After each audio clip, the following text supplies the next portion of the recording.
Chapter 1. A Fellow Traveller. England. England after many years. How was he going to like it? Luke Fitzwilliam asked himself that question as he walked down the gangplank to the dock. It was present at the back of his mind all through the wait in the customs shed. It came suddenly to the fore when he was finally seated in the boat train. England on leave was one thing. Plenty of money to blue, to begin with anyway. Old friends to look up, meetings with other fellows home like himself. A carefree atmosphere of, well, it won't be long. Might as well enjoy myself. Soon be going back. But now there was no question of going back. No more of the hot, stifling nights. No more blinding sun and tropical beauty of rich vegetation. No more lonely evenings reading and rereading old copies of the Times. Here he was, honourably retired, on a pension, with some small private means of his own, a gentleman of leisure, come home to England. What was he going to do with himself? England. England on a June day, with a grey sky and a sharp, biting wind. Nothing welcoming about her on a day like this. And the people, heavens, the people, crowds of them, all with grey faces like the sky. Anxious, worried faces. The houses, too, springing up everywhere like mushrooms. Nasty little houses, revolting little houses. Chicken coops in the grandiose manner, all over the countryside. With an effort, Luke Fitzwilliam averted his eyes from the landscape outside the railway carriage window and settled down to a perusal of the papers he had just bought. The Times, the Daily Clarion, and Punch. He started with the Daily Clarion. The Clarion was given over entirely to Epsom. Luke thought, a pity we didn't get in yesterday. Haven't seen the Derby run since I was 19. He had drawn a horse in the club sweep, and he looked now to see what the Clarion's racing correspondent thought of its chance. He found it dismissed contemptuously in a sentence. Of the others, Jujubee II, Mark Smile, Santony, and Jerry Boy are hardly likely to qualify for a place. A likely outsider is— But Luke paid no attention to the likely outsider. His eye had shifted to the betting. Jujubee II was listed at a modest 40-1. He glanced at his watch. 3:15. Well, he thought, it's over now. And he wished he'd had a bet on Clarigold, who was the second favourite. Then he opened the Times and became absorbed in more serious matters. Not for long, however, for a fierce-looking colonel in the corner opposite was so incensed at what he himself had just read that he had to pass on his indignation to his fellow passenger. A full half-hour passed before the colonel tired of saying what he thought about these damned communist agitators, sir. The colonel died down at last, and finally dropped off to sleep with his mouth open. Shortly afterwards, the train slowed down and finally stopped. Luke looked out of the window. They were in a large, empty-looking station with many platforms. He caught sight of a bookstall some way up the platform, with a placard, Derby Result. Luke opened the door, jumped out, and ran towards the bookstall. A moment later he was staring with a broad grin at a few smudged lines in the stop press. Derby Result, Jujubee II, Mazeppa, Clarigold. Luke grinned broadly. £100 to blue. Good old Jujubee II, so scornfully dismissed by all the tipsters. He folded the paper, still grinning to himself, and turned back to face emptiness. In the excitement of Jujubee II's victory, his train had slipped out of the station, unnoticed by him. "When the devil did that train go out?" he demanded of a gloomy-looking porter. The latter replied, "What train? There hasn't been no train since the 3:14. But there was a train here just now. I got out of it. The boat express." The porter replied austerely, "The boat express don't stop anywhere till London." "But it did," Luke assured him. "I got out of it." "No stop anywhere till London," repeated the porter immovably. "It stopped at this very platform, and I got out of it, I tell you." Faced by facts, the porter changed his ground.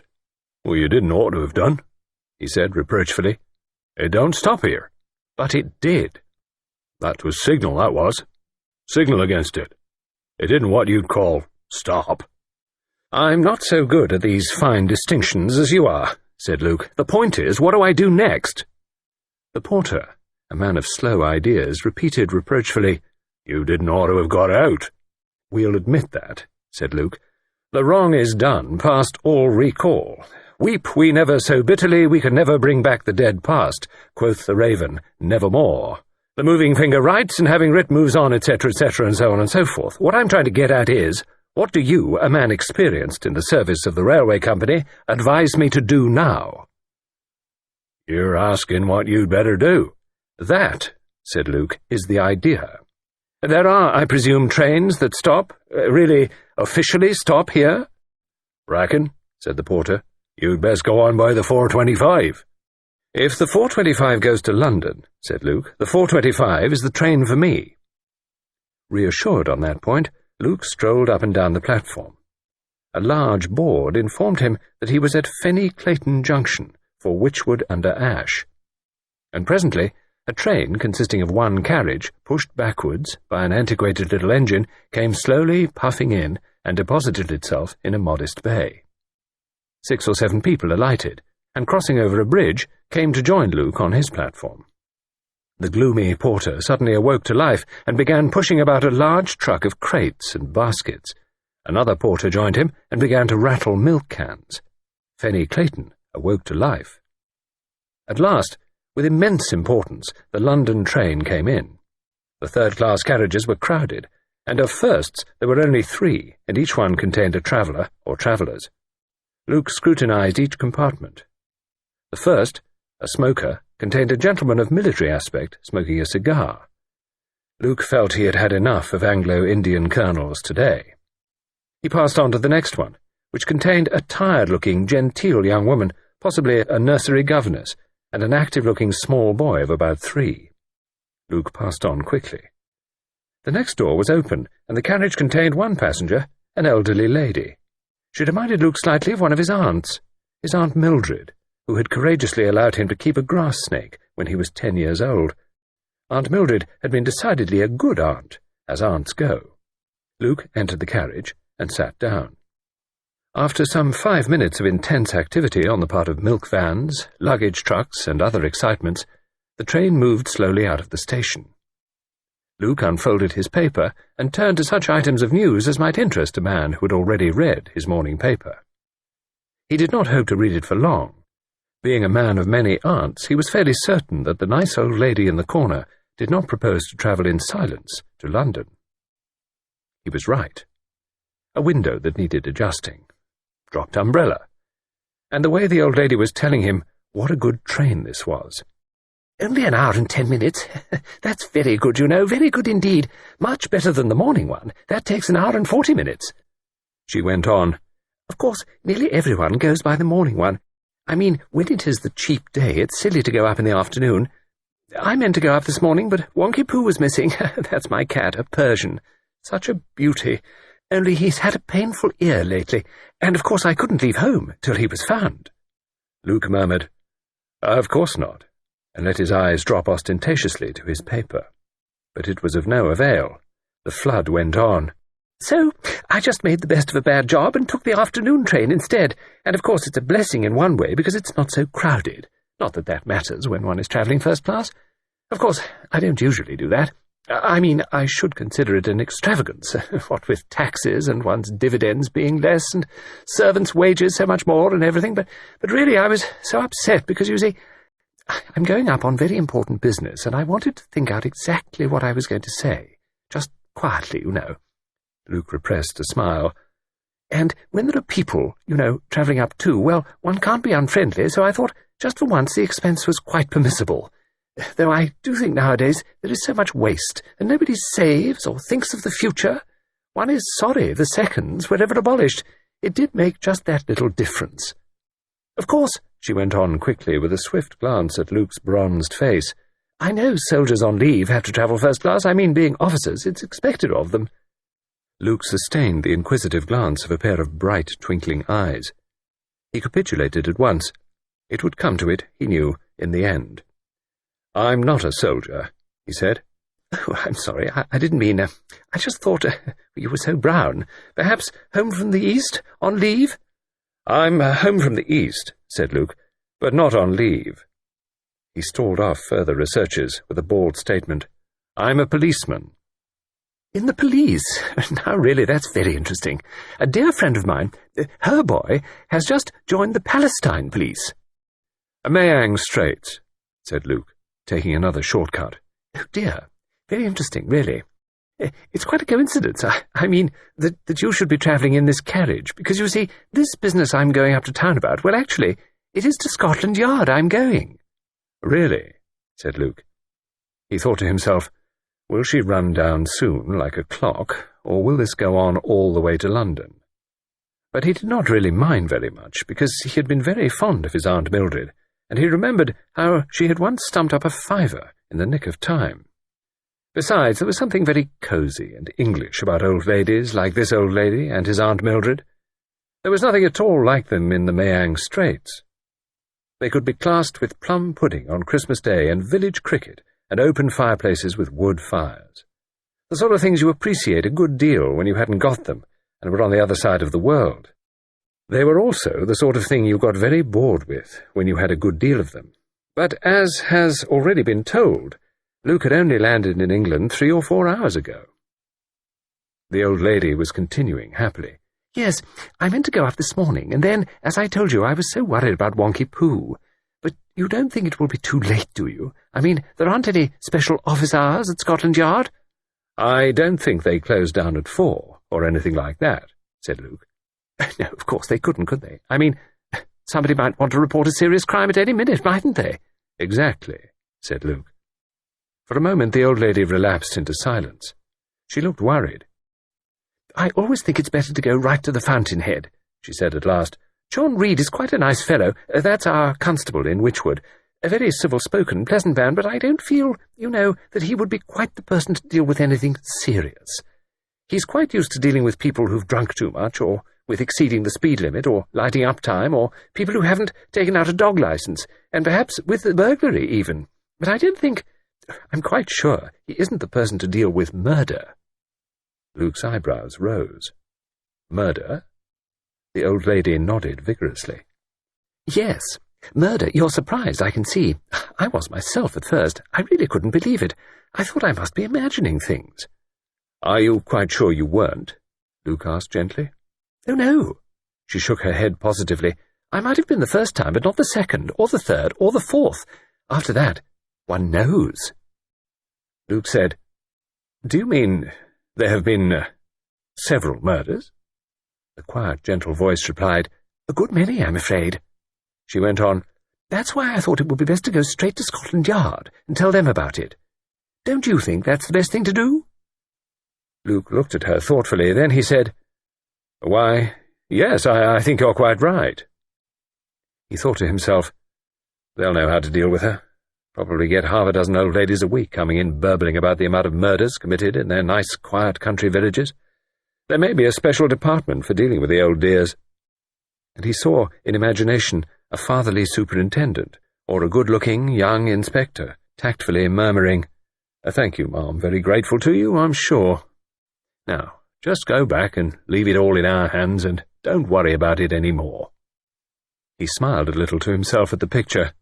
He thought, I wonder why they get these fancies. Deadly dull lives, I suppose. An unacknowledged craving for drama. Some old ladies, so I've heard, fancy everyone is poisoning their food. He was roused from these meditations by the thin, gentle voice continuing, "You know, I remember reading once. I think it was the Abercrombie case. Of course, he'd poisoned quite a lot of people before any suspicion was aroused. What was I saying? Oh, yes, somebody said that there was a look, a special look that he gave anyone, and then very shortly afterwards, that person would be taken ill. I didn't really believe that when I read about it, but it's true." "What's true?" "The look on a person's face." Luke stared at her. She was trembling a little, and her nice pink cheeks had lost some of their colour. "I saw it first with Amy Gibbs, and she died. And then it was Carter, and Tommy Pierce. But now, yesterday, it was Dr. Humbleby. And he's such a good man, a really good man. Carter, of course, drank, and Tommy Pierce was a dreadfully cheeky, impertinent little boy, and bullied the tiny boys, twisting their arms and pinching them. I didn't feel quite so badly about them. But Dr. Humbleby's different. He must be saved.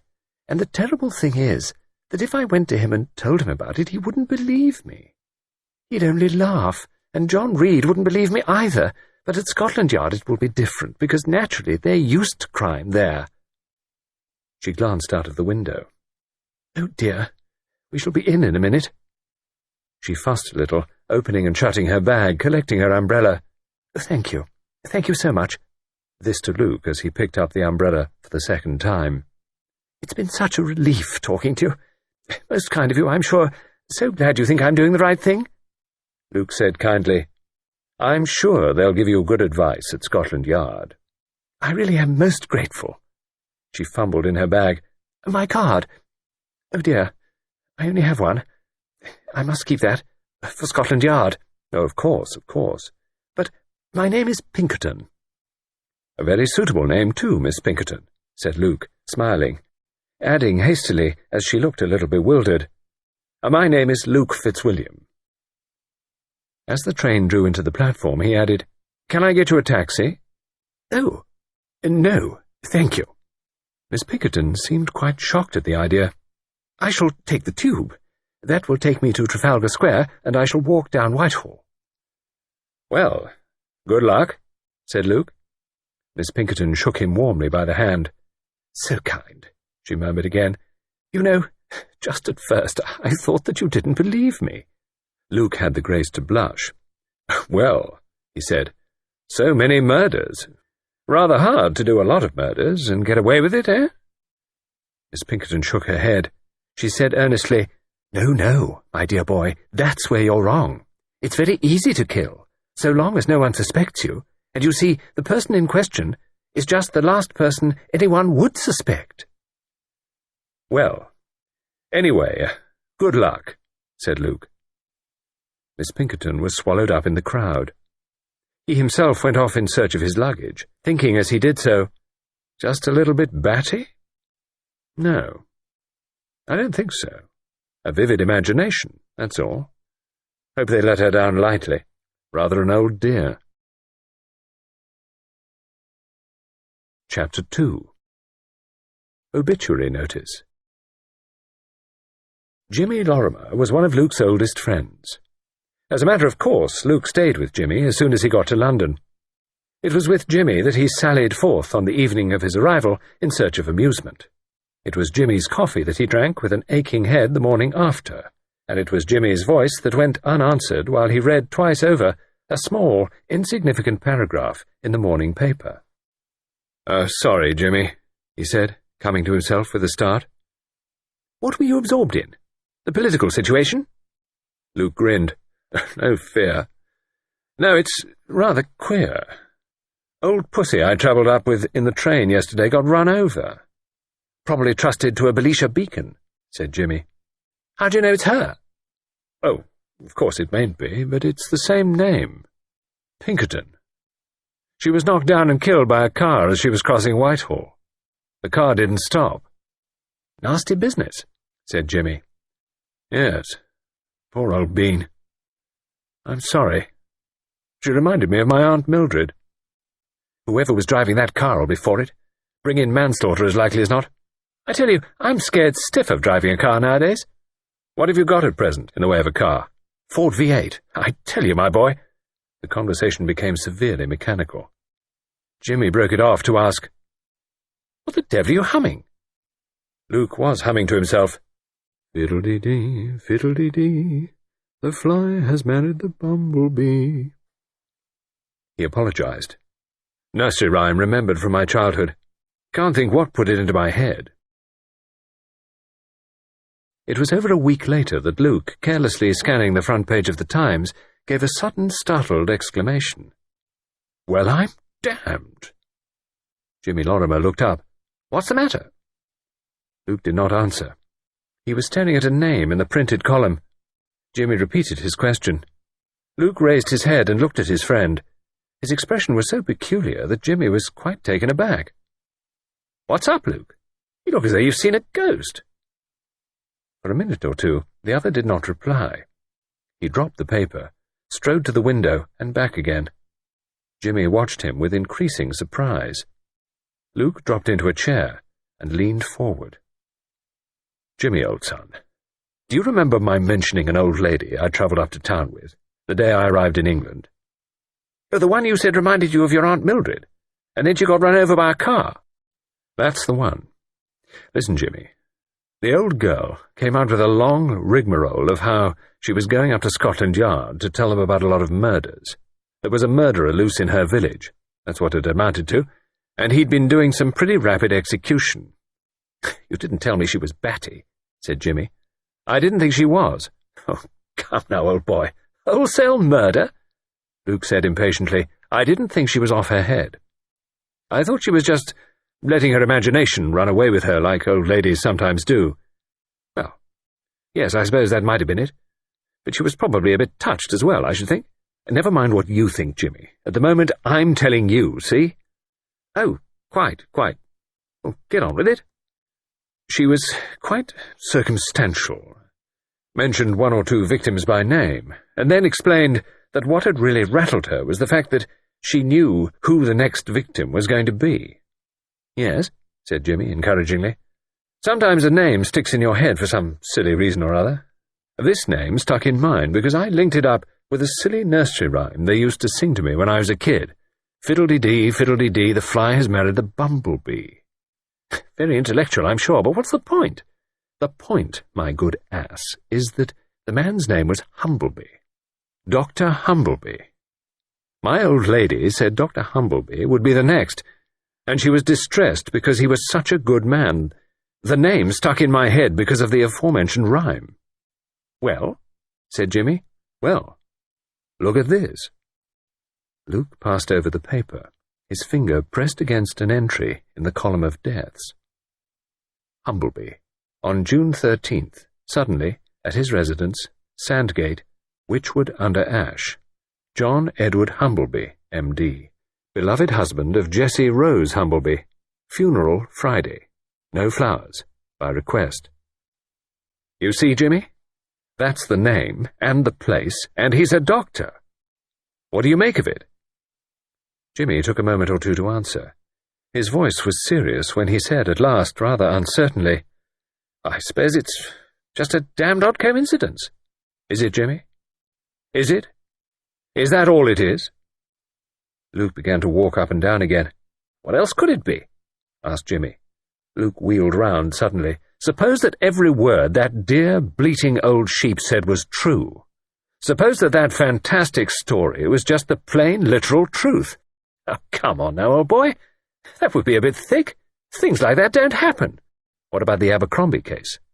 Wasn't he supposed to have done away with a goodish few?" "More than ever came out," said Jimmy. "A pal of mine had a cousin who was the local coroner. I heard a bit through him. They got Abercrombie for feeding the local vet with arsenic. Then they dug up his wife, and she was full of it, and it's pretty certain his brother-in-law went the same way. And that wasn't all by a long chalk. This pal of mine told me the unofficial view was that Abercrombie had done away with at least 15 people in his time. 15! Exactly. So these things do happen. Well, yes, but they don't happen often. How do you know?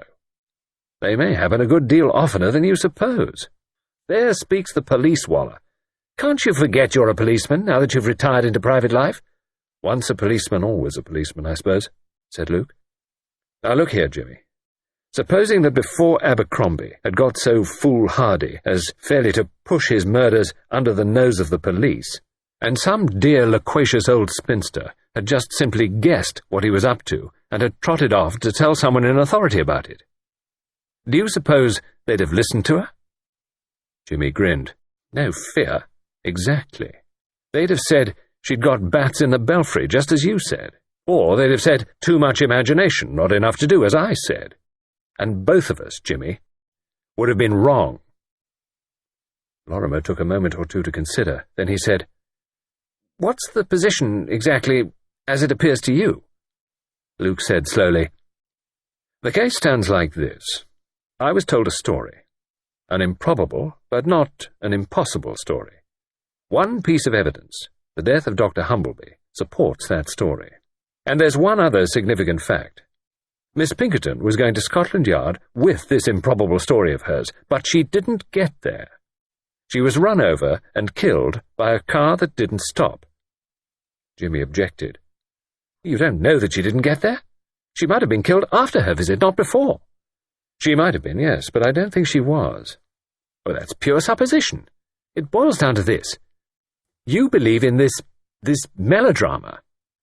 Luke shook his head sharply. "No, I don't say that. All I say is there's a case for investigation. In other words, you were going to Scotland Yard."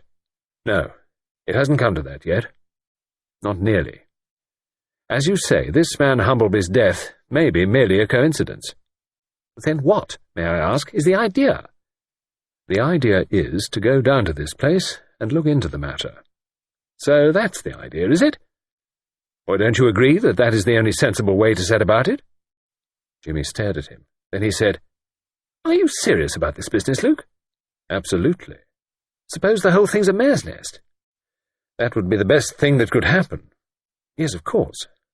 Jimmy frowned. "But you don't think it is, do you?" "My dear fellow, I'm keeping an open mind." Jimmy was silent for a minute or two. Then he said, "Got any plan? I mean, you'll have to have some reason for suddenly arriving in this place?" "Yes, I suppose I shall." "Oh, no suppose about it. Do you realize what a small English country town is like? Anyone new sticks out a mile." "I shall have to adopt a disguise," said Luke with a sudden grin. "What do you suggest? Artist?" "Hardly. I can't draw, let alone paint." "Oh, you could be a modern artist," suggested Jimmy. "Then that wouldn't matter." But Luke was intent on the matter in hand. "An author. Do authors go to strange country inns to write?" "They might, I suppose." "A fisherman, perhaps. But I'll have to find out if there's a handy river." "An invalid? Ordered country air?" "I don't look the part. And anyway, everyone goes to a nursing home nowadays. I might be looking for a house in the neighbourhood. But that's not very good. Hang it all, Jimmy, there must be some plausible reason for a hearty stranger to descend upon an English village." Jimmy said, "Wait a sec. Give me that paper again." Taking it, he gave it a cursory glance and announced triumphantly, "I thought so! Luke, old boy, to put it in a nutshell, I'll fix you okay.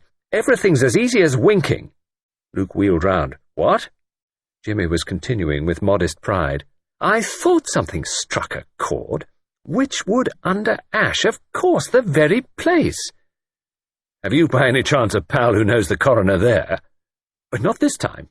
Better than that, my boy. Nature, as you know, has endowed me plentifully with aunts and cousins, my father having been one of a family of 13. Now, listen to this. I have a cousin in Witchwood under Ash." "Jimmy, you're a blinking marvel." "It's pretty good, isn't it?" said Jimmy modestly. "Tell me about him." "It's a her. Her name's Bridget Conway. For the last 2 years, she's been secretary to Lord Whitfield." "Or the man who owns those nasty little weekly papers?" "That's right. Rather a nasty little man, too. Pompous. He was born in Witchwood under Ash, and being the kind of snob who rams his birth and breeding down your throat and glories in being self-made, he has returned to his home village, bought up the only big house in the neighbourhood — it belonged to Bridget's family originally, by the way — and is busy making the place into a model estate." "And your cousin is his secretary?" "She was," said Jimmy darkly. "Now she's gone one better. She's engaged to him." "Oh," said Luke, rather taken aback. "Oh, he's a catch, of course," said Jimmy. "Rolling in money. Bridget took rather a toss over some fellow. It pretty well knocked the romance out of her. I dare say this will pan out very well. She'll probably be kind of firm with him, and he'll eat out of her hand." "And where do I come in?" Jimmy replied promptly. "You go down there to stay. You'd better be another cousin. Bridget's got so many that one more or less won't matter. I'll fix that up with her, all right. She and I have always been pals. Now, for your reason for going there. Witchcraft, my boy." "Witchcraft?" "Folklore, local superstitions, all that sort of thing. Wychwood-under-Ash has got rather a reputation that way. One of the last places where they had a witches' Sabbath. Witches were still burnt there in the last century, all sorts of traditions. You're writing a book, see? Correlating the customs of the Mayang Straits and Old English folklore. Points of resemblance, etc. You know the sort of stuff. Go round with a notebook and interview the oldest inhabitant about local superstitions and customs. They're quite used to that sort of thing down there. And if you're staying at Ash Manor, it vouches for you. Or what about Lord Whitfield? Oh, he'll be all right. He's quite uneducated and completely credulous. Actually believes things he reads in his own papers. Anyway, Bridget will fix him. Bridget's all right. I'll answer for her. Luke drew a deep breath. Jimmy, old scout. It looks as though the thing's going to be easy. You're a wonder. If you can really fix up with your cousin, oh, that'll be absolutely okay. Leave it to me. I'm no end grateful to you. Jimmy said, All I ask, if you're hunting down a homicidal murderer, let me be in at the death. He added sharply, What is it? Luke said slowly, Just something I remembered my old lady saying to me. I'd said to her that it was a bit thick to do a lot of murders and get away with it. And she answered that I was wrong, that it was very easy to kill. He stopped and then said slowly, I wonder if that's true, Jimmy. I wonder if it is. What? Easy to kill. Chapter 3. Witch Without Broomstick. The sun was shining when Luke came over the hill and down into the little country town of Wychwood-under-Ash. He had bought a second-hand standard swallow, and he stopped for a moment on the brow of the hill and switched off the engine. The summer day was warm and sunny. Below him was the village, singularly unspoilt by recent developments. It lay innocently and peacefully in the sunlight, mainly composed of a long, straggling street that ran along under the overhanging brow of Ash Ridge. It seemed singularly remote, strangely untouched. Luke thought, I'm probably mad. The whole thing's fantastic. Had he really come here solemnly to hunt down a killer, simply on the strength of some garrulous ramblings on the part of an old lady and a chance obituary notice? He shook his head. Surely these things don't happen, he murmured. Or do they? Luke, my boy, it's up to you to find out if you're the world's most credulous prize ass, or if your policeman's nose has led you hot on the scent. He switched on the engine, threw in the gear, and drove gently down the twisting road, and so entered the main street. Wychwood, as has been said, consists mainly of its one principal street. There were shops, small Georgian houses, prim and aristocratic, with whitened steps and polished knockers. There were picturesque cottages with flower gardens. There was an inn, the Bells and Motley, standing a little back from the street. There was a village green and a duck pond, and presiding over them a dignified Georgian house which Luke thought at first must be his destination, Ash Manor. But on coming nearer he saw that there was a large painted board, announcing that it was the museum and library. Farther on there was an anachronism, a large white modern building, austere and irrelevant to the cheerful haphazardness of the rest of the place. It was, Luke gathered, a local institute and lads' club. It was at this point that he stopped and asked the way to his destination. He was told that Ash Manor was about a half-mile further on. He would see the gates on his right. Luke continued his course. He found the gates easily. They were of new and elaborate wrought iron. He drove in, caught a gleam of red brick through the trees, and turned a corner of the drive, to be stupefied by the appalling and incongruous castellated mass that greeted his eyes. While he was contemplating the nightmare, the sun went in. He became suddenly conscious of the overlying menace of Ash Ridge. There was a sudden, sharp gust of wind, blowing back the leaves of the trees, and at that moment a girl came round the corner of the castellated mansion. Her black hair was blown up off her head by the sudden gust, and Luke was reminded of a picture he had once seen, Nevenson's witch. The long, pale, delicate face, the black hair flying up to the stars. He could see this girl on a broomstick, flying up to the moon. She came straight towards him. "You must be Luke Fitzwilliam. I'm Bridget Conway." He took the hand she held out. He could see her now, as she was, not in a sudden moment of fantasy. Tall, slender, a long, delicate face with slightly hollow cheekbones, ironic black brows, black eyes and hair. She was like a delicate etching, he thought, poignant and beautiful. He had had an acknowledged picture at the back of his mind during his voyage home to England, a picture of an English girl, flushed and sunburnt, stroking a horse's neck, stooping to weed a herbaceous border, sitting holding out her hands to the blaze of a wood fire. It had been a warm, gracious vision. Now, he didn't know if he liked Bridget Conway or not, but he knew that that secret picture wavered and broke up, became meaningless and foolish. He said, "How do you do? I must apologize for wishing myself on you like this. Jimmy would have it that you wouldn't mind." "Oh, we don't. We're delighted." She smiled, a sudden curving smile that brought the corners of her long mouth halfway up her cheeks. "Jimmy and I always stand in together. And if you're writing a book on folklore, this is a splendid place. All sorts of legends and picturesque spots." "Splendid," said Luke. They went together towards the house. Luke stole another glance at it. He discerned now traces of a sober Queen Anne dwelling, overlaid and smothered by the florid magnificence. He remembered that Jimmy had mentioned the house as having originally belonged to Bridget's family. That, he thought grimly, was in its unadorned days. Stealing a glance at the line of her profile, at the long, beautiful hands, he wondered. She was about 28 or 9, he supposed, and she had brains. And she was one of those people about whom you knew absolutely nothing, unless they chose that you should. Inside, the house was comfortable and in good taste, the good taste of a first-class decorator. Bridget Conway led the way to a room with bookshelves and comfortable chairs where a tea-table stood near the window with 2 people sitting by it. She said, "Gordon, this is Luke, a sort of cousin of a cousin of mine." Lord Whitfield was a small man with a semi-bald head. His face was round and ingenuous, with a pouting mouth and boiled gooseberry eyes. He was dressed in careless-looking country clothes. They were unkind to his figure, which ran mostly to stomach. He greeted Luke with affability. "Glad to see you. Very glad. Just come back from the East, I hear. Interesting place. Writing a book, so Bridget tells me. They say too many books are written nowadays. I say no. Always room for a good one."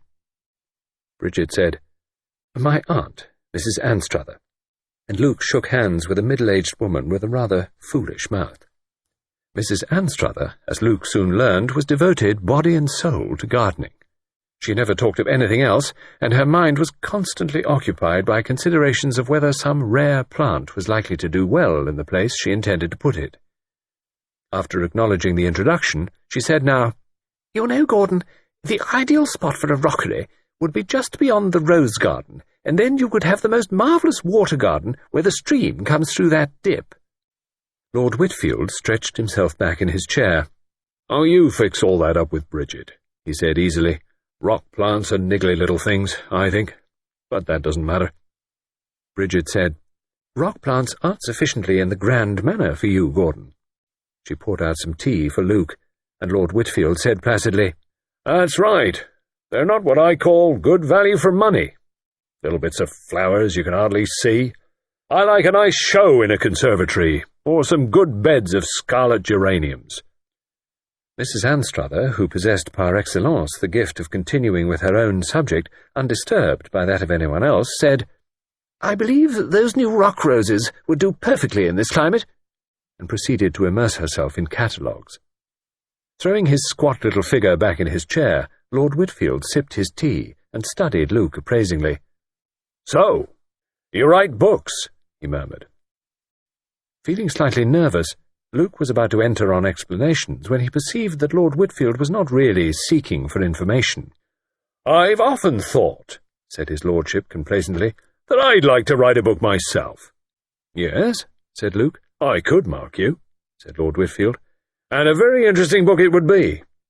I've come across a lot of interesting people. Trouble is, I haven't got the time. I'm a very busy man." "Of course. You must be." "You wouldn't believe what I've got on my shoulders. said Lord Whitfield. "I take a personal interest in each one of my publications. I consider that I'm responsible for moulding the public mind. Next week, millions of people will be thinking and feeling just exactly what I've intended to make them think and feel. That's a very solemn thought. That means responsibility. Well, I don't mind responsibility. I'm not afraid of it. I can do with responsibility." Lord Whitfield swelled out his chest, attempted to draw in his stomach, and glared amiably at Luke. Bridget Conway said lightly, "You're a great man, Gordon. Have some more tea." Lord Whitfield replied simply, "I am a great man. No, I won't have any more tea." Then, descending from his own Olympian heights to the level of more ordinary mortals, he inquired kindly of his guest, "Know anybody round this part of the world?" Luke shook his head. Then, on an impulse, and feeling that the sooner he began to get down to his job the better, he added, "At least there's a man here that I promised to look up. A friend of friends of mine, a man called Humbleby. He's a doctor." "Oh!" Lord Whitfield struggled upright in his chair. "Dr. Humbleby? Pity." "What's a pity?" "Died about a week ago," said Lord Whitfield. "Oh dear," said Luke. "I'm sorry about that." "Don't think you'd have cared for him," said Lord Whitfield. "Opinionated, pestilential, muddle-headed old fool." "Which means," put in Bridget, "that he disagreed with Gordon." "Question of our water supply," said Lord Whitfield. "I may tell you, Mr. Fitzwilliam, that I'm a public-spirited man.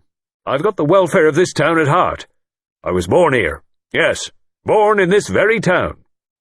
With chagrin, Luke perceived that he had left the topic of Dr. Humbleby and had reverted to the topic of Lord Whitfield. "I'm not ashamed of it, and I don't care who knows it," went on that gentleman. "I had none of your natural advantages. My father kept a boot shop. Yes, a plain boot shop, and I served in that shop when I was a young lad. I raised myself by my own efforts, Fitzwilliam.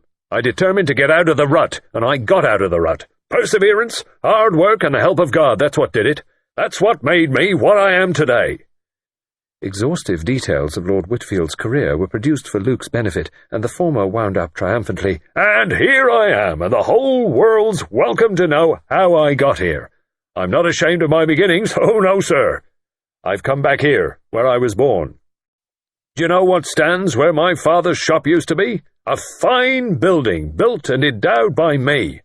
Institute, boys' clubs, everything tip-top and up-to-date. Employed the best architect in the country. I must say, he's made a bare plain job of it. Looks like a workhouse or a prison to me. But they say it's all right. So, I suppose it must be." "Cheer up," said Bridget. "You had your own way over this house." Lord Whitfield chuckled appreciatively. "Yes, they tried to put it over on me here. Carry out the original spirit of the building? No, I said. I'm going to live in the place, and I want something to show for my money. When one architect wouldn't do what I wanted, I sacked him and got another. The fellow I got in the end understood my ideas pretty well." "He pandered to your worst flights of imagination," said Bridget. "She'd have liked the place left as it was," said Lord Whitfield. He patted her arm. "No use living in the past, my dear. Those old Georges didn't know much. I didn't want a plain red brick house. I always had a fancy for a castle, and now I've got one." He added, "I know my taste isn't very classy, so I gave a good firm carte blanche to do the inside, and I must say they haven't done too badly, though some of it is a bit drab." "Well," said Luke, a little at a loss for words, "it's a great thing to know what you want." "And I usually get it, too," said the other, chuckling. "You nearly didn't get your way about the water scheme," Bridget reminded him. "Oh, that," said Lord Whitfield. "Humbleby was a fool. These elderly men are inclined to be pig-headed. They won't listen to reason." "Dr. Humbleby was rather an outspoken man, wasn't he?" Luke ventured. "He made a good many enemies that way, I should imagine." "Oh, no, I don't know that I should say that," demurred Lord Whitfield, rubbing his nose. "Eh, Bridget?" "He was very popular with everyone, I always thought," said Bridget. "I only saw him when he came about my ankle that time, but I thought he was a dear." "Yes, he was popular enough on the whole," admitted Lord Whitfield, "though I know one or two people who had it in for him. Pig-headedness again." "One or two of the people living here?" Lord Whitfield nodded. "Lots of little feuds and cliques in a place like this," he said. "Yes, I suppose so," said Luke. He hesitated, uncertain of his next step. "What sort of people live here mostly?" he queried. It was rather a weak question, but he got an instant response. "Relics mostly," said Bridget. "Clergymen's daughters and sisters and wives. Doctors' dittos. About 6 women to every man." "But there are some men," hazarded Luke. "Oh, yes, there's Mr. Abbott, the solicitor, and young Dr. Thomas, Dr. Humbleby's partner, and Mr. Wake, the rector, and who else is there, Gordon? Oh, Mr. Ellsworthy, who keeps the antique shop, and who is too terribly sweet, and Major Horton and his bulldogs." "There's somebody else I believe my friends mentioned as living down here," said Luke. "They said she was a nice old pussy but talked a lot." Bridget laughed. "That applies to half the village." "What was the name now?" "Oh, I've got it. Pinkerton," Lord Whitfield said with a hoarse chuckle. "Really? You've no luck. She's dead too. Got run over the other day in London. Killed outright." "You seem to have a lot of deaths here," said Luke lightly. Lord Whitfield bridled immediately. "Oh, not at all. One of the healthiest places in England. Can't count accidents.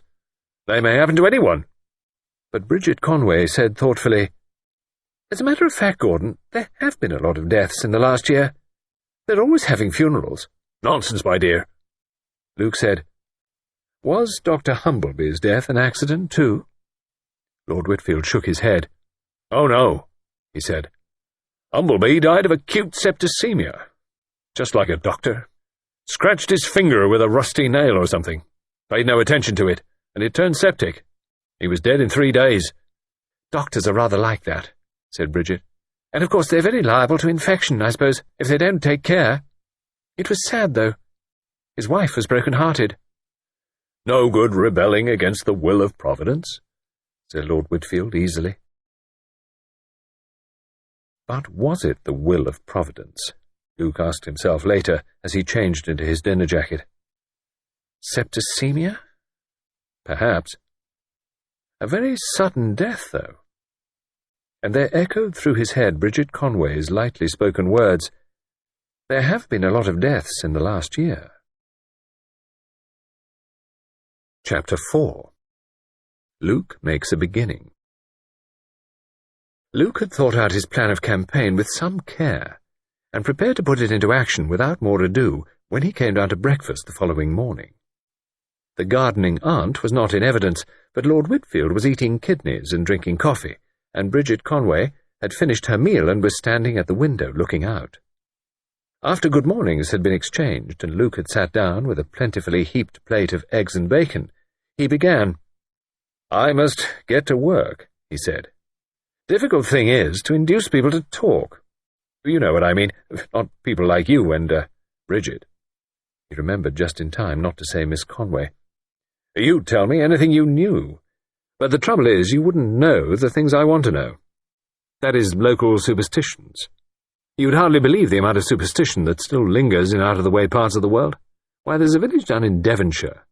The rector had to remove some old granite menhirs that stood by the church because the people persisted in marching round them in some old ritual every time there was a death. Extraordinary how old heathen rites persist." "Dare say you're right," said Lord Whitfield. "Education. That's what people need. Did I tell you that I'd endowed a very fine library here? Used to be the old manor house. Was going for a song. Now it's one of the finest libraries—" Luke firmly quelled the tendency of the conversation to turn in the direction of Lord Whitfield's doings. "Splendid," he said heartily. "Good work. You've evidently realized the background of old-world ignorance that there is here.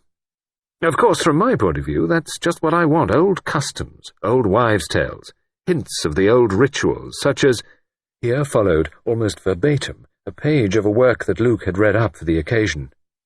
"Deaths are the most hopeful line," he ended. "Burial rites and customs always survive longer than any others. Besides, for some reason or other, village people always like talking about deaths." "They enjoy funerals," agreed Bridget from the window. "I thought I'd make that my starting point," went on Luke. "If I can get a list of recent demises in the parish, track down the relatives and get into conversation, I've no doubt I shall soon get a hint of what I'm after." Whom had I better get the data from? The parson? Mr. Wake would probably be very interested, said Bridget. He's quite an old dear, and a bit of an antiquary. He could give you a lot of stuff, I expect. Luke had a momentary qualm, during which he hoped that the clergyman might not be so efficient an antiquary as to expose his own pretensions. Aloud he said heartily, "Good. You've no idea, I suppose, of likely people who died during the last year?" Bridget murmured, "Let me see. Carter, of course. He was the landlord of the Seven Stars, that nasty little pub down by the river." "A drunken ruffian," said Lord Whitfield. "One of these socialistic, abusive brutes. A good riddance." "And Mrs. Rose, the laundress," went on Bridget. "And little Tommy Pierce. He was a nasty little boy, if you like. Oh, of course, and that girl, Amy. What's her name?" Her voice changed slightly as she uttered the last name. "Amy?" said Luke. "Amy Gibbs. She was housemaid here, and then she went to Miss Wainfleet. There was an inquest on her." "Why?" "Fool of a girl mixed up some bottles in the dark," said Lord Whitfield. "She took what she thought was cough mixture, and it was hat paint," explained Bridget. Luke raised his eyebrows. "Somewhat of a tragedy," Bridget said. "There was some idea of her having done it on purpose. Some row with a young man." She spoke slowly, almost reluctantly. There was a pause. Luke felt instinctively the presence of some unspoken feeling weighing down the atmosphere. He thought, Amy Gibbs. Yes, that was one of the names old Miss Pinkerton mentioned. She had also mentioned a small boy, Tommy someone, of whom she had evidently held a low opinion. This, it seemed, was shared by Bridget.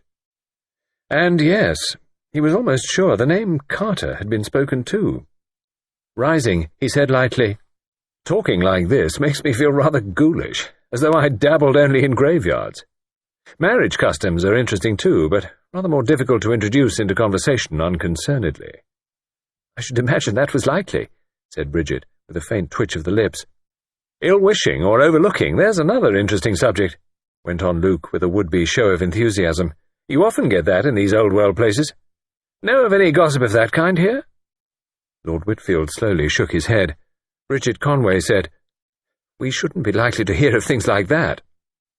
Luke took it up almost before she finished speaking. "Oh, no doubt about it.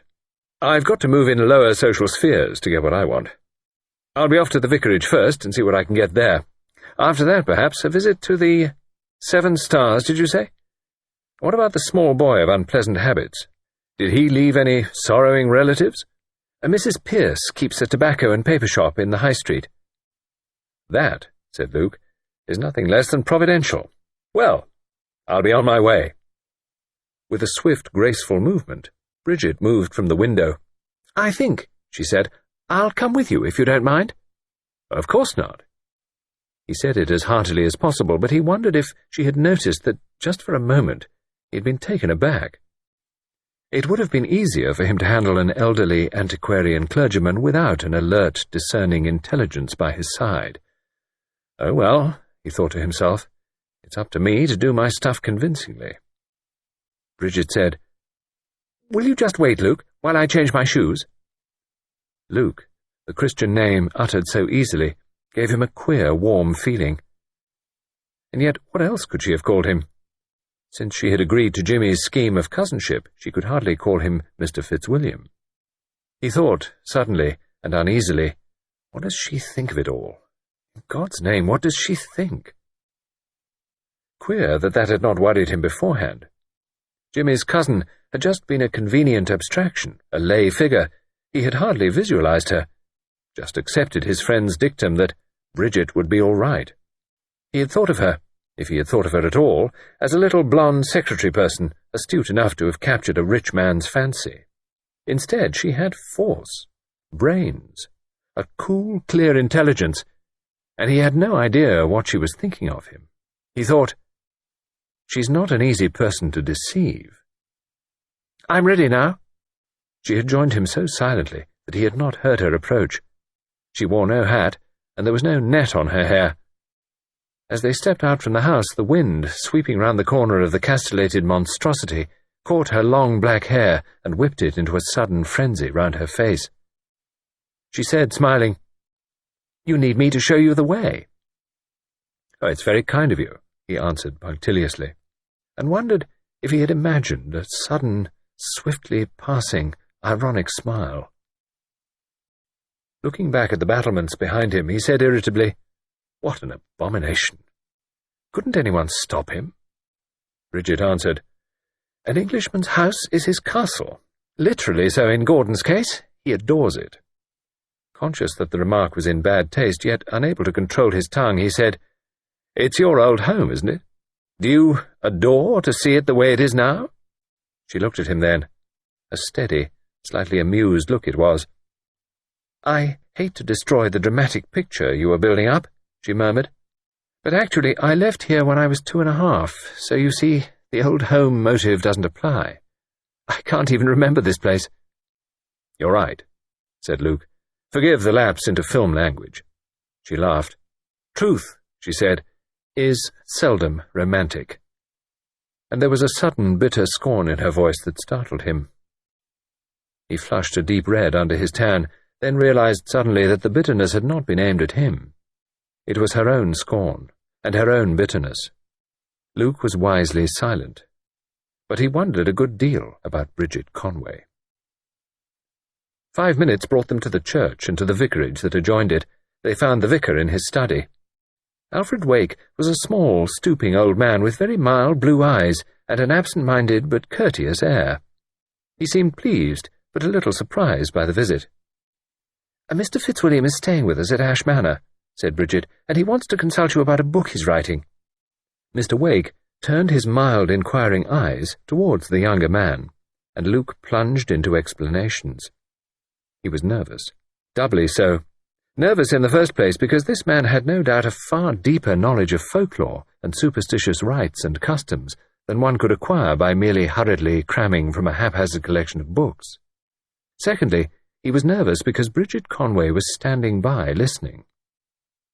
Luke was relieved to find that Mr. Wake's special interest was Roman remains. He confessed gently that he knew very little of medieval folklore and witchcraft. He mentioned the existence of certain items in the history of Witchwood, offered to take Luke to the particular ledge of hill where it was said the witches' Sabbaths had been held, but expressed himself regretful that he could add no special information of his own. Inwardly much relieved, Luke expressed himself as somewhat disappointed, and then plunged into inquiries as to deathbed superstitions. Mr. Wake shook his head gently. "I'm afraid I should be the last person to know about those. My parishioners would be careful to keep anything unorthodox from my ears." "Oh, that's so, of course." "But I've no doubt all the same there is a lot of superstition still rife. These village communities are very backward." Luke plunged boldly.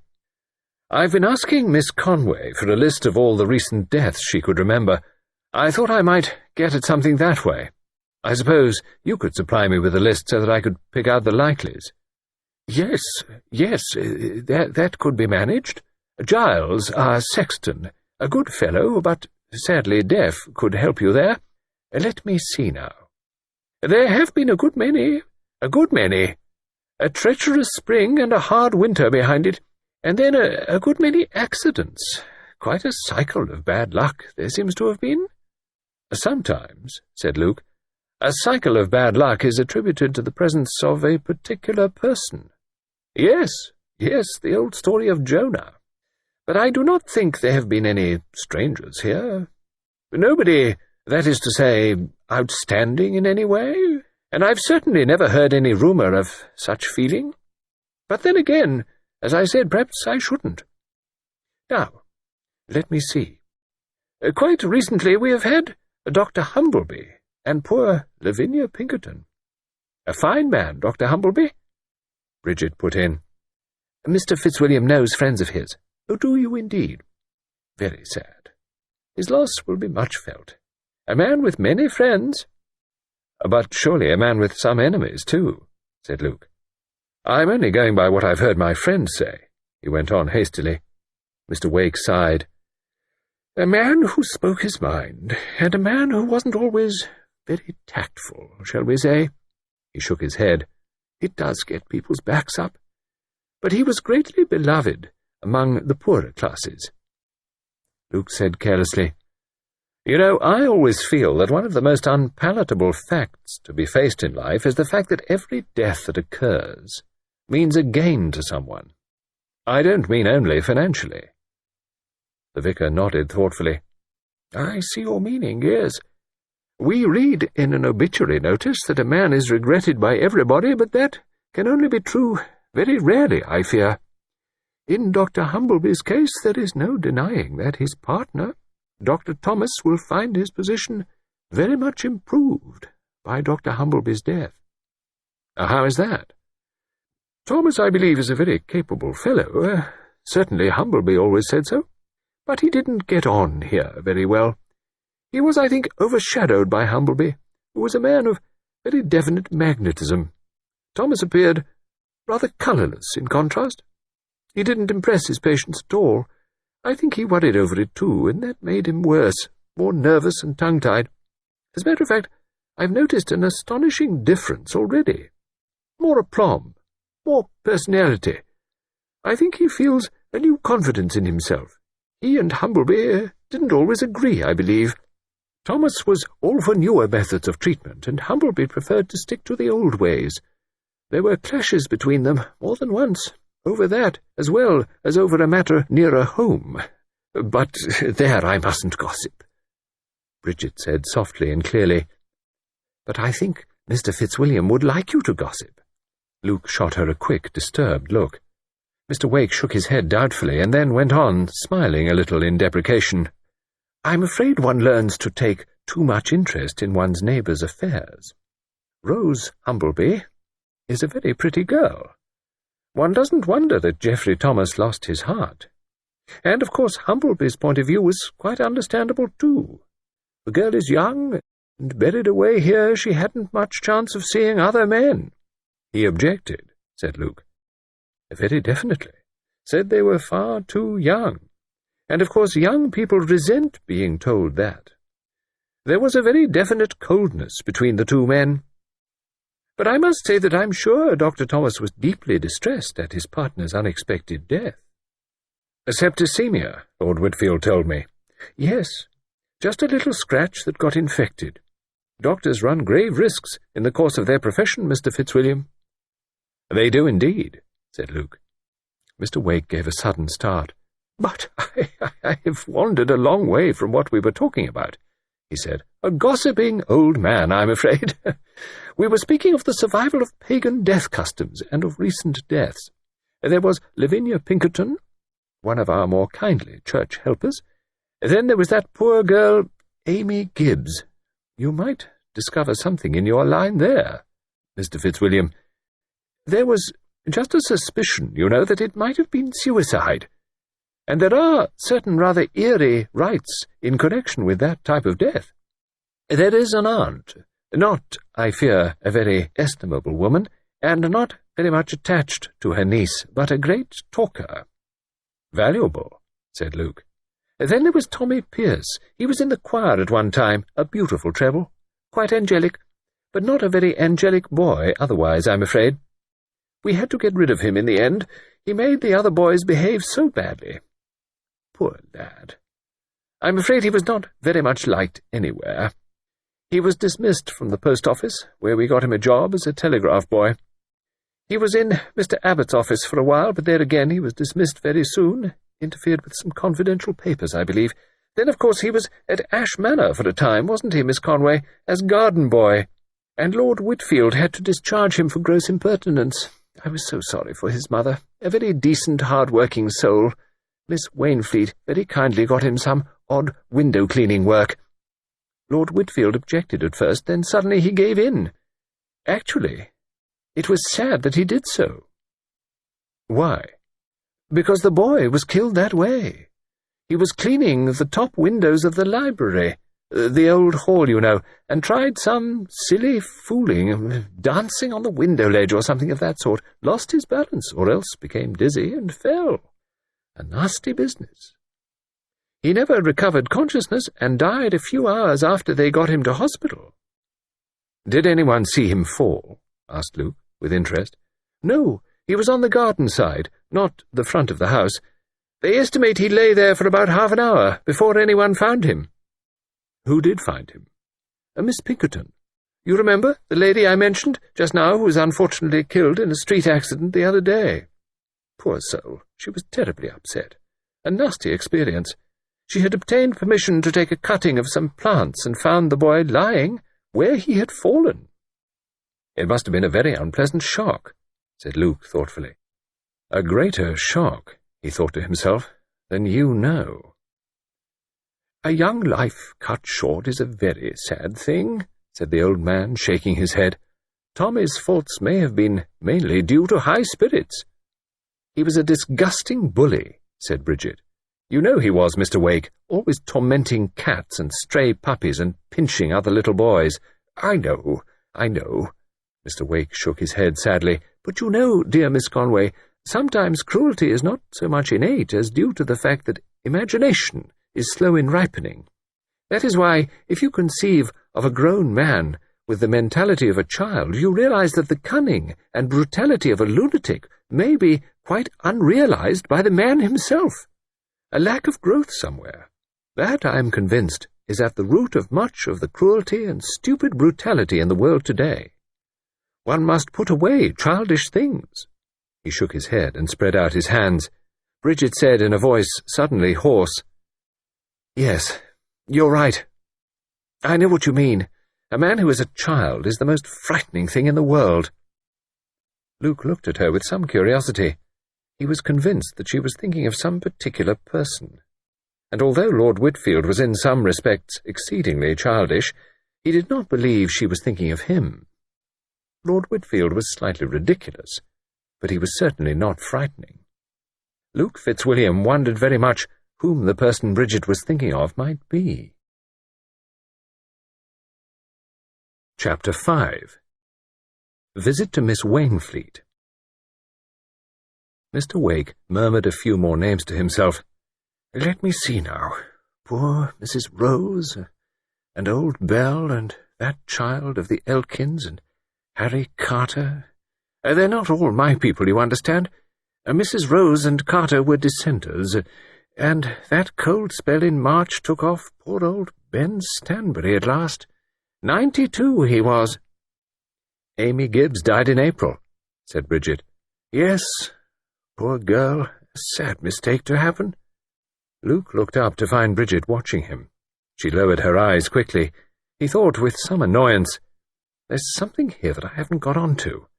Something to do with this Amy Gibbs."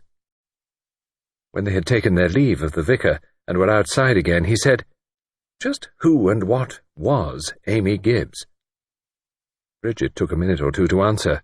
Then she said, and Luke noticed the slight constraint in her voice, "Amy was one of the most inefficient housemaids I have ever known."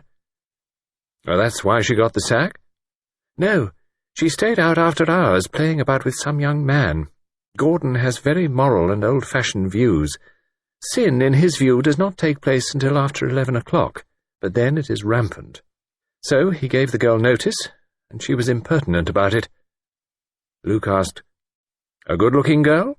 "Very good-looking." "She's the one who swallowed hat paint in mistake for cough mixture?" "Yes." "Rather a stupid thing to do," Luke hazarded. "Very stupid." "Was she stupid?" "No, she was quite a sharp girl." Luke stole a look at her. He was puzzled. Her replies were given in an even tone, without emphasis or even much interest, but behind what she said there was, he felt convinced, something not put into words. At that moment, Bridget stopped to speak to a tall man who swept off his hat and greeted her with breezy heartiness. Bridget, after a word or two, introduced Luke. "This is my cousin, Mr. Fitzwilliam, who is staying at the manor. He's down here to write a book. This is Mr. Abbott." Luke looked at Mr. Abbott with some interest. This was the solicitor who had employed Tommy Pierce. Luke had a somewhat illogical prejudice against lawyers in general, based on the ground that so many politicians were recruited from their ranks. Also, their cautious habit of not committing themselves annoyed him. Mr. Abbott, however, was not at all the conventional type of lawyer. He was neither thin, spare, nor tight-lipped. He was a big, florid man dressed in tweeds with a hearty manner and a jovial effusiveness. There were little creases at the corners of his eyes, and the eyes themselves were more shrewd than one appreciated in a first casual glance. "Writing a book, eh? Novel?" "Folklore," said Bridget. "You've come to the right place for that," said the lawyer.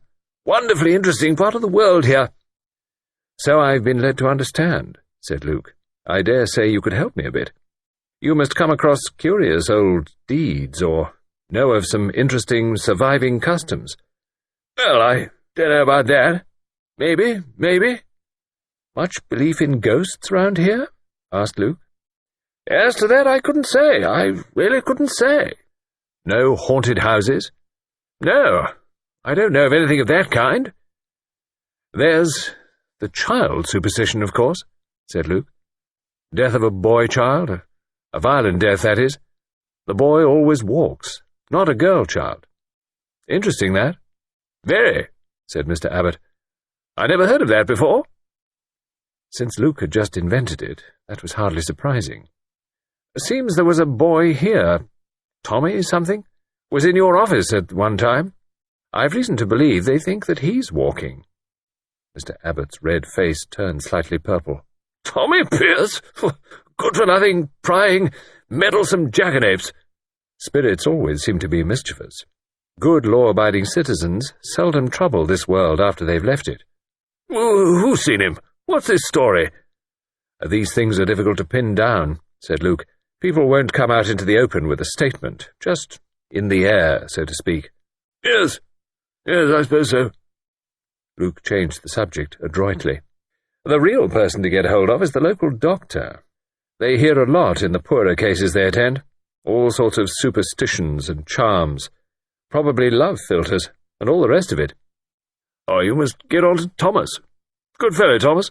Thoroughly up-to-date man. Not like poor old Humbleby." "Bit of a reactionary, wasn't he?" "Absolutely pig-headed. A die-hard of the worst description." "You had a real row over the water scheme, didn't you?" asked Bridget. Again a rich, ruddy glow suffused Abbott's face.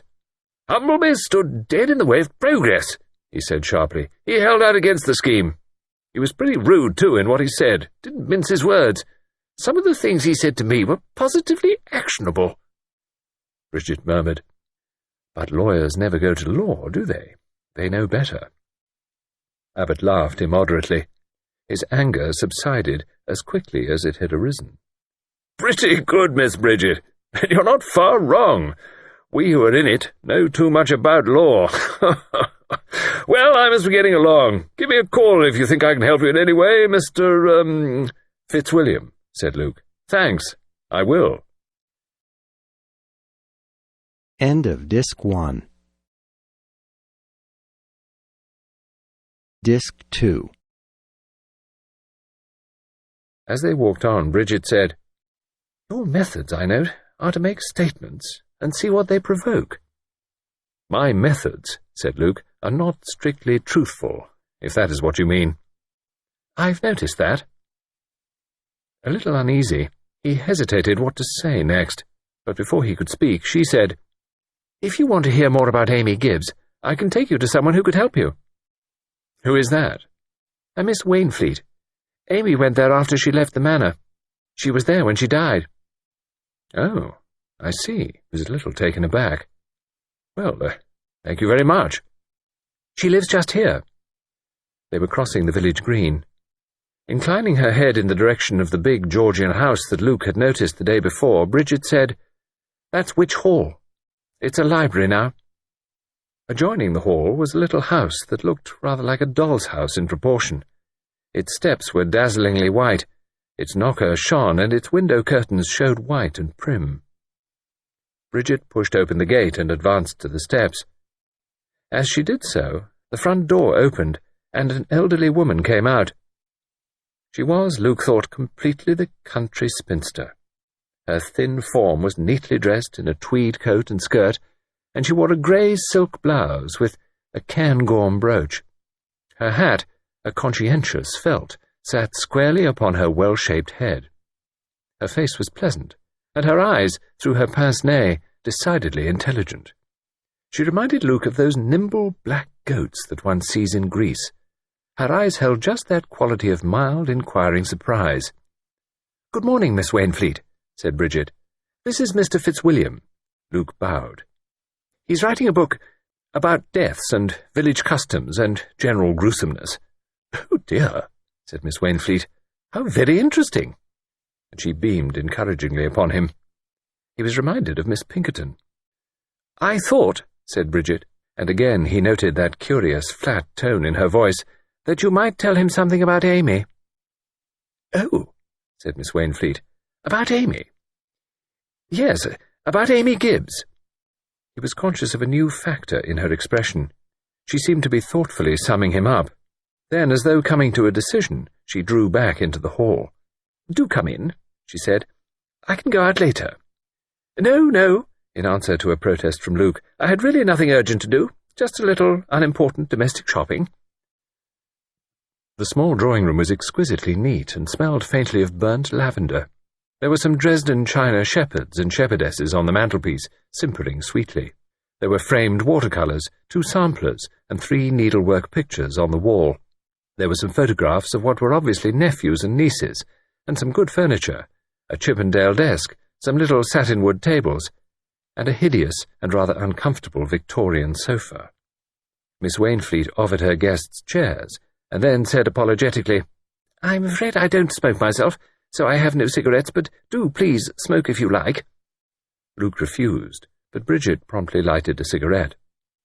Sitting bolt upright in a chair with carved arms, Miss Wainfleet studied her guest for a moment or two, and then, dropping her eyes as though satisfied, she said, "You want to know about that poor girl Amy. The whole thing was very sad and caused me a great deal of distress. Such a tragic mistake." "Wasn't there some question of suicide?" asked Luke. Miss Wainfleet shook her head. No. That I cannot believe for a moment. Amy was not at all that type." "What type was she?" asked Luke bluntly. "I'd like to hear your account of her."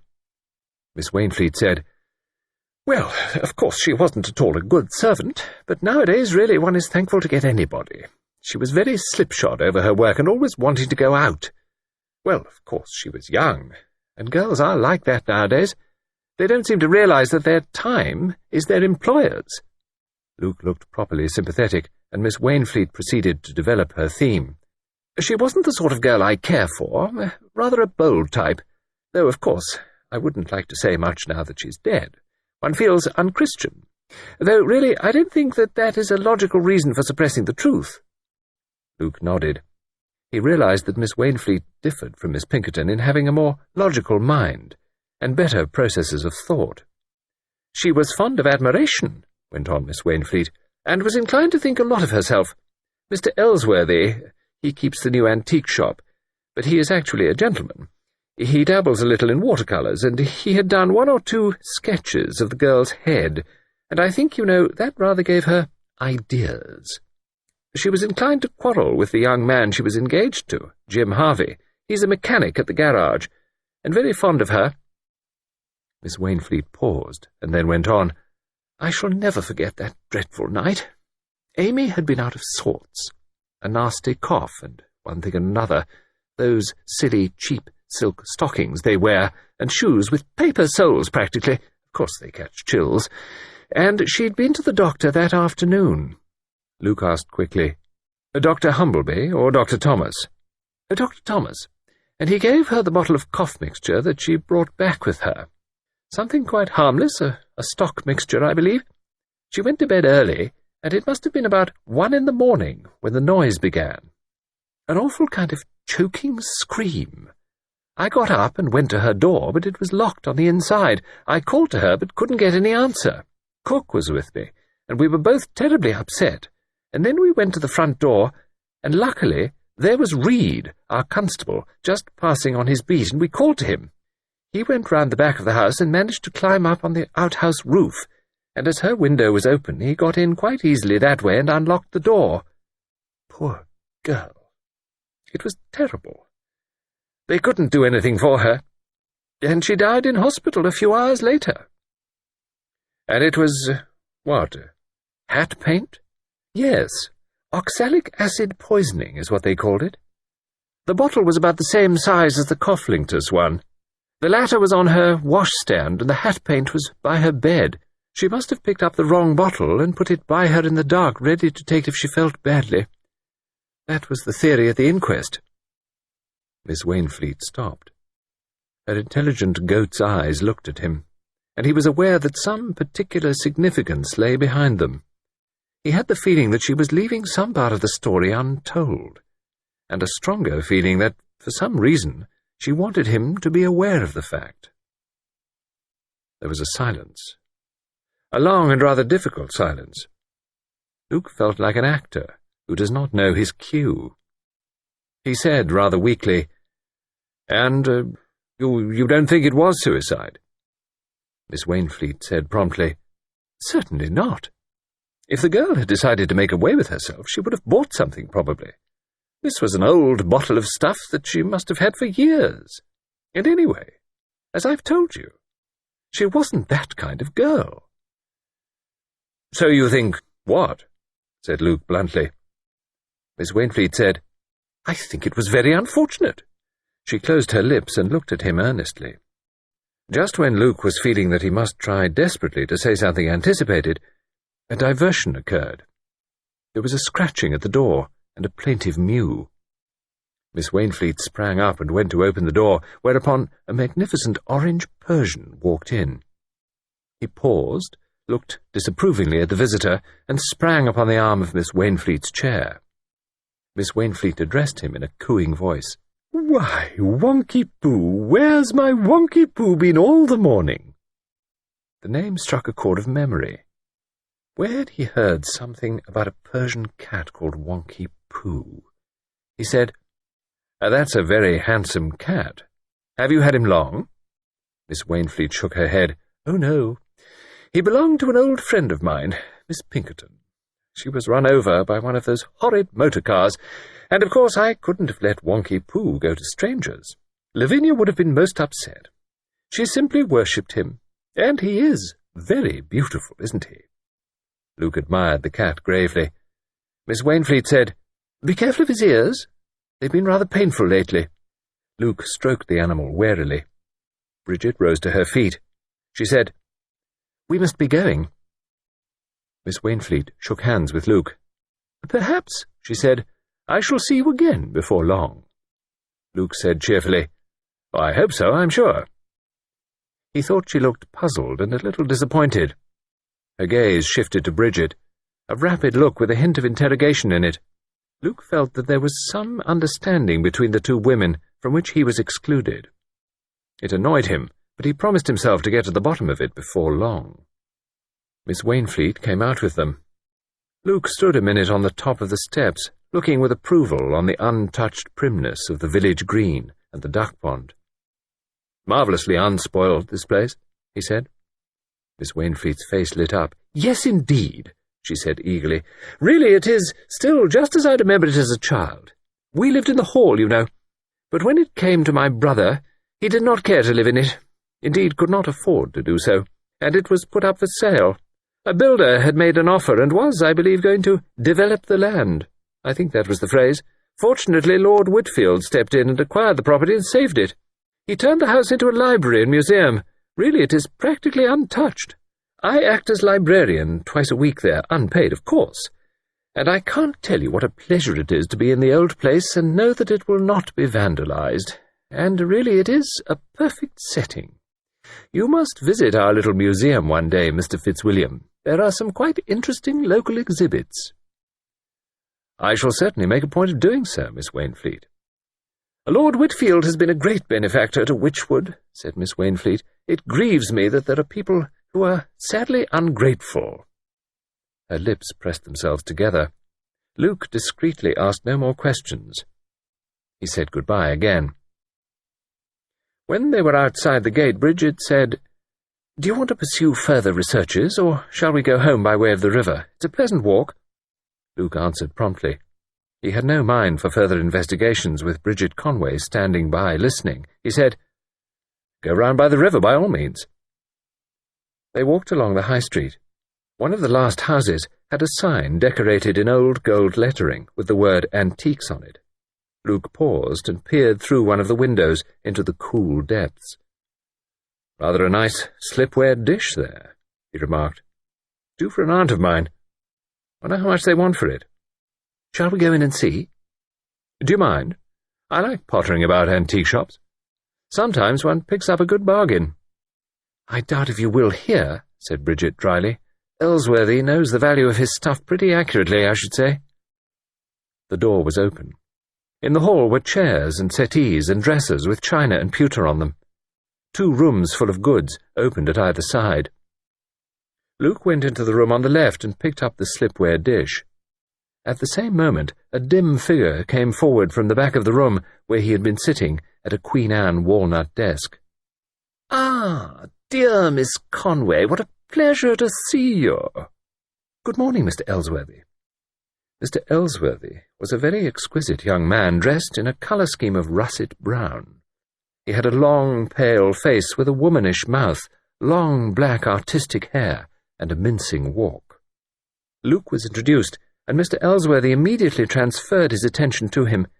"Genuine old English slipware. Delicious, isn't it? I love my bits and pieces, you know. Hate to sell them. It's always been my dream to live in the country and have a little shop. Marvellous place, Wychwood. It has atmosphere, if you know what I mean." "The artistic temperament," murmured Bridget. Ellsworthy turned on her with a flash of long white hands. "Not that terrible phrase, Miss Conway. No, I implore you. Don't tell me I'm all arty and crafty. I couldn't bear it. Really, you know. I don't stock hand-woven tweeds and beaten pewter. I'm a tradesman, that's all, just a tradesman." "But you're really an artist, aren't you?" said Luke. "I mean, you do watercolours, don't you?" "Now, who told you that?" cried Mr. Ellsworthy, clasping his hands together. "You know, this place is really too marvellous. One simply can't keep a secret. That's what I like about it. It's so different from that inhuman, you mind your business and I'll mind mine of a city. Gossip and malice and scandal, all so delicious if one takes them in the right spirit." Luke contented himself with answering Mr. Ellsworthy's question and paying no attention to the latter part of his remarks. "Miss Wainfleet told us that you had made several sketches of a girl. Amy Gibbs." "Oh, Amy," said Mr. Ellsworthy. He took a step backwards and set a beer mug rocking. He steadied it carefully. He said, "Did I? Oh, yes, I suppose I did." His poise seemed somewhat shaken. "She was a pretty girl," said Bridget. Mr. Ellsworthy had recovered his aplomb. "Oh, do you think so?" he asked. "Very commonplace, I always thought. If you're interested in slipware," he went on to Luke, "I've got a couple of slipware birds, delicious things." Luke displayed a faint interest in the birds and then asked the price of the dish. Ellsworthy named a figure. Thanks," said Luke, "but I don't think I'll deprive you of it after all." "I'm always relieved, you know," said Ellsworthy, "when I don't make a sale. Foolish of me, isn't it? Look here, I'll let you have it for a guinea less. You care for the stuff, I can see that. It makes all the difference, and after all, this is a shop." "No, thanks," said Luke. Mr. Ellsworthy accompanied them out to the door, waving his hands. Very unpleasant hands, Luke thought they were. The flesh seemed not so much white as faintly greenish. "Nasty bit of goods, Mr. Ellsworthy," he remarked when he and Bridget were out of earshot.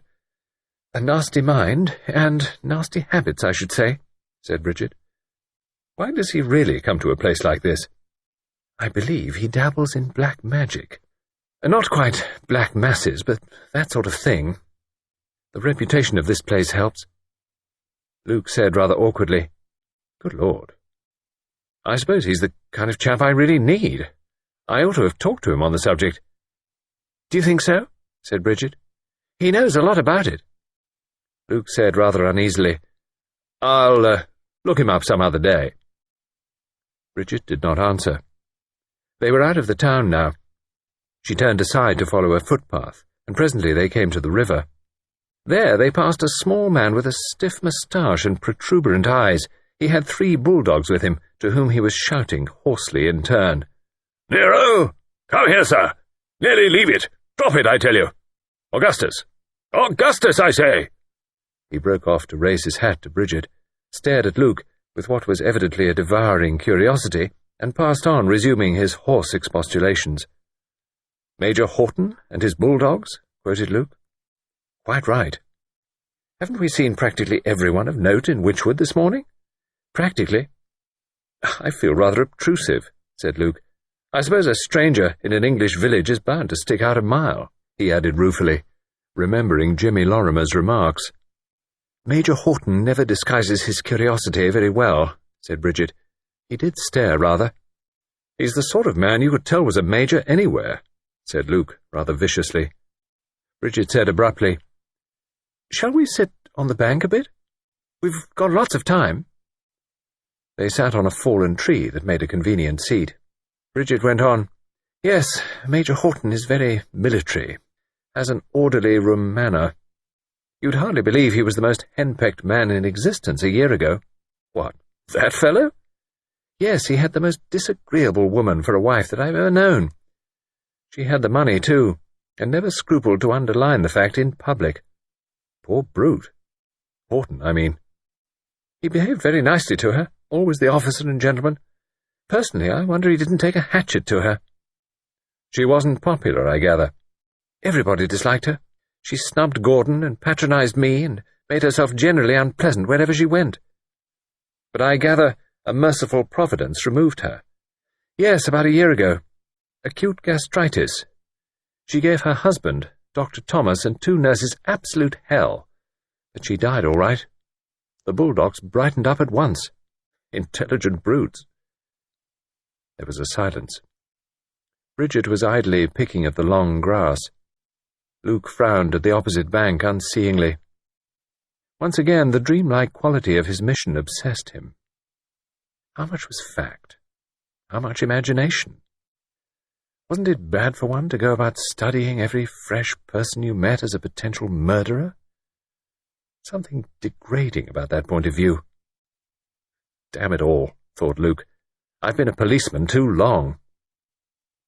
He was brought out of his abstraction with a shock. Bridget's cold, clear voice was speaking.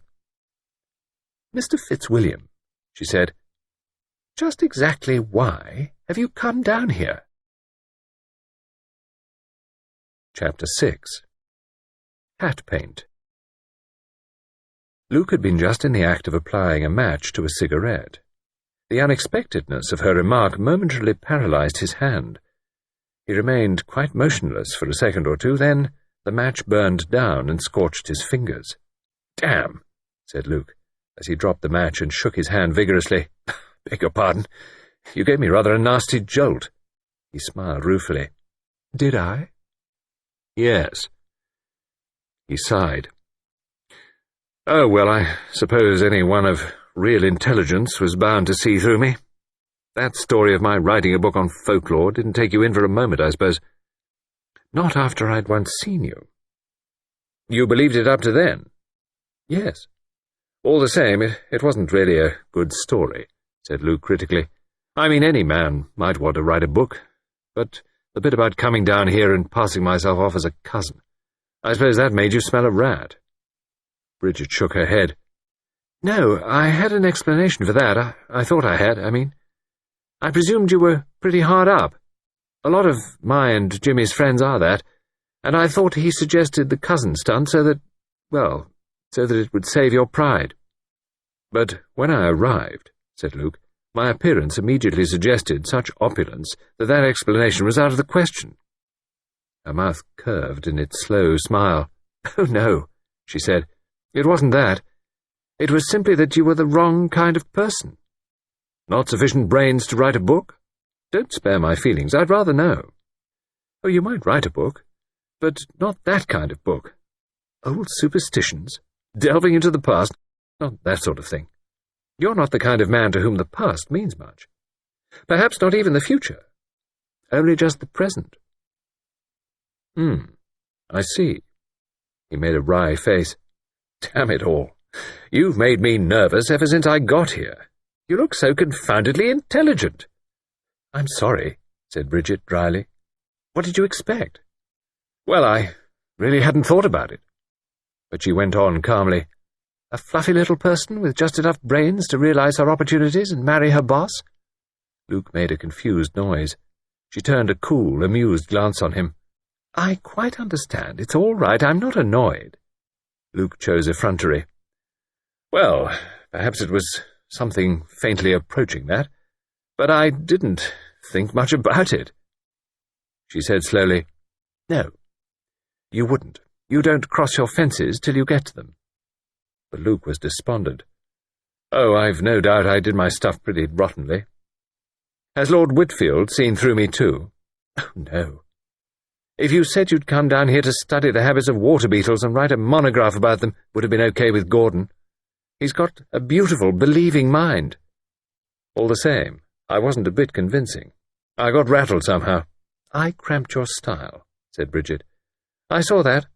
It rather amused me, I'm afraid." "Oh, it would. Women with any brains are usually cold-bloodedly cruel." Bridget murmured, "One has to take one's pleasures as one can in this life." She paused a minute, then said, "Why are you down here, Mr. Fitzwilliam?" They had returned full circle to the original question. Luke had been aware that it must be so. In the last few seconds, he had been trying to make up his mind. He looked up now and met her eyes, shrewd, inquiring eyes that met his with a calm, steady gaze. There was a gravity in them which he had not quite expected to find there. "It would be better, I think," he said meditatively, "not to tell you any more lies. Much better. But the truth's awkward. Look here, have you yourself formed any opinion? I mean, has anything occurred to you about my being here?" She nodded slowly and thoughtfully. "What was your idea? Will you tell me? I fancy it may help somehow." Bridget said quietly, "I had an idea that you came down here in connection with the death of that girl, Amy Gibbs." "That's it, then. That's what I saw, what I felt. Whenever her name cropped up, I knew there was something. So you thought I came down here about that?" "Didn't you?" "In a way, yes." He was silent, frowning. The girl beside him sat equally silent, not moving. She said nothing to disturb his train of thought. He made up his mind. "I've come down here on a wild goose chase, on a fantastical and probably quite absurd and melodramatic supposition. Amy Gibbs is part of that whole business. I'm interested to find out exactly how she died." "Yes, I thought so. But dash it all, why did you think so? What is there about her death that, well, aroused your interest?" Bridget said, "I've thought all along that there was something wrong about it. That's why I took you to see Miss Wainfleet." "Why?" "Because she thinks so too." "Oh." Luke thought back rapidly. He understood now the underlying suggestions of that intelligent spinster's manner. "She thinks as you do, that there's something odd about it." Bridget nodded. "Why exactly?" "Hat paint, to begin with." "Well, what do you mean, hat paint?" "Well, about 20 years ago, people did paint hats. One season you had a pink straw, next season a bottle of hat paint and it became dark blue, then perhaps another bottle and a black hat. But nowadays, hats are cheap, tawdry stuff to be thrown away when out of fashion. Even girls of the class of Amy Gibbs. I'd be more likely to paint a hat than she would. Thrift's gone out. And there's another thing. It was red hat paint." "Well?" "And Amy Gibbs had red hair, carrots." "You mean it doesn't go together?" Bridget nodded. "You wouldn't wear a scarlet hat with carroty hair. It's the sort of thing a man wouldn't realize, but—" Luke interrupted her with heavy significance. "No, a man wouldn't realize that. It fits in. It all fits in." Bridget said, "Jimmy has got some odd friends at Scotland Yard." "You're not—" Luke said quickly, "I'm not an official detective, and I'm not a well-known private investigator with rooms in Baker Street, etc. I'm exactly what Jimmy told you I was, a retired policeman from the East. I'm horning in on this business because of an odd thing that happened in the train to London." He gave a brief synopsis of his conversation with Miss Pinkerton and the subsequent events which had brought about his presence in Wychwood. "So you see," he ended, "it's fantastic. I'm looking for a certain man, a secret killer. A man here in Wychwood, probably well known and respected. If Miss Pinkerton's right, and you're right, and Miss What's-her-name is right, that man killed Amy Gibbs." Bridget said, "I see. It could have been done from outside, I suppose?" "Yes, I think so," said Bridget slowly. "Reed, the constable, climbed up to her window by means of an outhouse. The window was open. It was a bit of a scramble, but a reasonably active man would find no real difficulty. And having done that, he did what? Substituted a bottle of hat paint for the Coughlingters, hoping she'd do exactly what she did do. Wake up, drink it off, and that everyone would say she'd made a mistake or committed suicide. Yes. There was no suspicion of what they call in books foul play at the inquest. No. Men again. I suppose that hat paint point wasn't raised. No, but it occurred to you. Yes, and to Miss Wainfleet. Have you discussed it together?" Bridget smiled faintly. "Oh, no, not in the sense you mean. I mean, we haven't said anything right out. I don't really know how far the old pussy has gone in her own mind. I'd say she'd been just worried to start with, and gradually getting more so. She's quite intelligent, you know. Went to Girton, or wanted to, and was advanced when she was young. She's not got quite the woolly mind of most of the people down here." "Miss Pinkerton had rather a woolly mind, I should imagine," said Luke. "That's why I never dreamed there was anything in her story to begin with." "She was pretty shrewd, I always thought," said Bridget. "Most of these rambling old dears are as sharp as nails in some ways. You said she mentioned other names." Luke nodded. "Yes, a small boy. That was Tommy Pierce. I remembered the name as soon as I heard it, and I'm pretty sure that the man Carter came in too." "Carter, Tommy Pierce, Amy Gibbs, Dr. Humbleby," said Bridget thoughtfully. "As you say, it's almost too fantastic to be true. Who on earth would want to kill all those people? They were all so different." Luke said, "Any idea as to why anyone should want to do away with Amy Gibbs?" Bridget shook her head. "Can't imagine." "What about the man Carter? How did he die, by the way?" "Fell into the river and was drowned.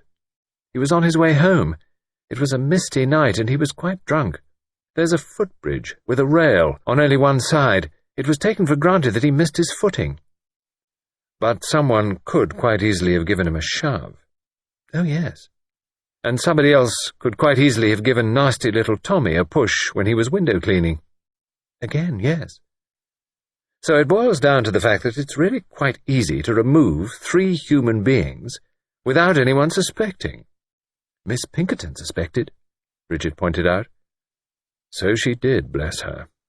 She wasn't troubled with ideas of being too melodramatic or of imagining things. She often told me the world was a very wicked place. And you smiled tolerantly, I suppose?" "In a superior manner."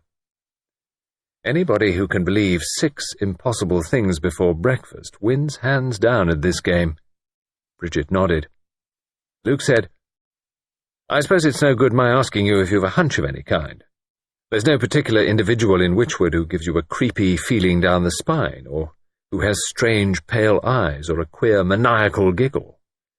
Everybody I've met in Wychwood appears to me to be eminently sane, respectable, and completely ordinary." "I was afraid you'd say that," said Luke. Bridget said, "You think this man is definitely mad?" "Oh, I should say so. A lunatic, all right. But a cunning one. The last person you'd ever suggest. Probably a pillar of society, like a bank manager. Mr. Jones. I certainly can't imagine him committing wholesale murders, or then he's probably the man we want." "It may be anyone," said Bridget. "The butcher, the baker, the grocer, a farm labourer, a road mender, or the man who delivers the milk." "It may be, yes. But I think the field is a little more restricted than that." "Why?" My Miss Pinkerton spoke of the look in his eyes when he was measuring up his next victim. From the way she spoke, I got the impression, it's only an impression, mark you, that the man she was speaking of was at least her social equal. Of course, I may be wrong. You're probably quite right. Those nuances of conversation can't be put down in black and white, but they're the sort of things one doesn't really make mistakes about. You know, said Luke, it's a great relief to have you knowing all about it. It'll probably cramp your style less, I agree, and I can probably help you. Your help will be invaluable. You really mean to see it through? Of course. Luke said with a sudden slight embarrassment. What about Lord Whitfield? Do you think— Naturally, we won't tell Gordon anything about it, said Bridget. You mean he wouldn't believe it? Oh, he'd believe it. Gordon could believe anything. He'd probably be simply thrilled and insist on having half a dozen of his bright young men down to beat up the neighbourhood. He'd simply adore it. That does rather rule it out, agreed Luke. Yes, we can't allow him to have his simple pleasures, I'm afraid. Luke looked at her. He seemed about to say something, then changed his mind. He looked instead at his watch. Yes, said Bridget, we ought to be getting home. She got up. There was a sudden constraint between them, as though Luke's unspoken words hovered uncomfortably in the air. They walked home in silence.